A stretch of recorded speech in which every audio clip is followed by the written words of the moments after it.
કેરળમાં જે ચૂંટણી પ્રચાર ચાલી રહ્યો છે એની અંદર જાહેર સભામાં જે રીતે કોંગ્રેસના વરિષ્ઠ નેતા મલ્લિકાર્જુન ખડગેજીએ જે સ્ટેટમેન્ટ આપ્યું છે એ દુર્ભાગ્યપૂર્ણ છે. ભારતીય જનતા પાર્ટી વડોદરા મહાનગર દ્વારા આ દુર્ભાગ્યપૂર્ણ સ્ટેટમેન્ટની સામે આજે ધરણાનો કાર્યક્રમ ગાંધીનગર ગૃહ ખાતે રાખવામાં આવ્યો છે.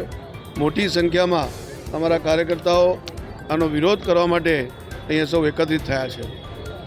ગુજરાત એવી મહાન ભૂમિ છે કે જેમાં મહાત્મા ગાંધી હોય, સરદાર વલ્લભભાઈ પટેલ હોય, ઝવેરચંદ મેઘાણી હોય, એવા અનેક મહાપુરુષો ગુજરાતની અંદર જન્મ લઈ ચૂક્યા છે.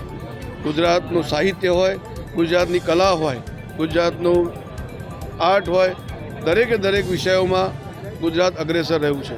વ્યવસાયિક ક્ષેત્રે પણ ગુજરાત પહેલેથી અગ્રેસર રહ્યું છે. પહેલાંના આપણા ઇતિહાસમાં પણ ગુજરાત વેપાર ધંધા માટે પ્રખ્યાત રહ્યું હતું. આજે પણ ગુજરાત વિશ્વની અંદર વ્યાપાર ધંધા માટે પ્રખ્યાત રહ્યું છે. આવા ગુજરાતનું અપમાન કરવું, ગુજરાતીઓનું અપમાન કરવું અને કહેવું કે ગુજરાતી અભણ છે, આવા પ્રકારના વાક્યો બોલવા એ ખૂબ દુર્ભાગ્યપૂર્ણ છે.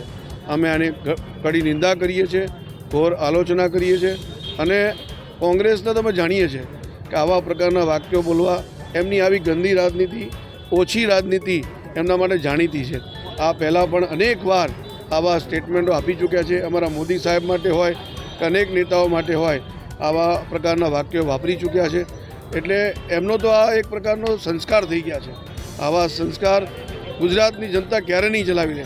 જ્યારે આગામી સમયમાં ચૂંટણી કેરળમાં આવી રહી છે અને આવા જાહેર મંચ પર બોલવું એ જ એક બહુ મોટી વાત થઈ ગઈ છે. અમે ગુજરાતી તરીકે, ભારતીય તરીકે આની ઘોર નિંદા અને આલોચના કરીએ છીએ. એમનો વિચાર કરવો જોઈએ કે આવા સ્ટેટમેન્ટ તો પહેલાં બોલવા જ ના જોઈએ, અને બોલ્યા છે તો દેશની જનતાની સામે, ગુજરાતની જનતાની સામે માફી માંગવી જોઈએ. અમારી તો ડિમાન્ડ છે કે આવા સ્ટેટમેન્ટ ભવિષ્યમાં ના આવે, એવા કંઈ સંસ્કાર આપવાનો કાર્ય પણ કોંગ્રેસો કરે. કારણ કે કોંગ્રેસની અંદર જે પ્રકારના સ્ટેટમેન્ટ આવી રહ્યા છે એ એકદમ ઓછી રાજનીતિના છે. દેશની સમક્ષ પહેલાં પણ અમે કહ્યું હતું, પણ આ લોકોને શરમ જ નથી.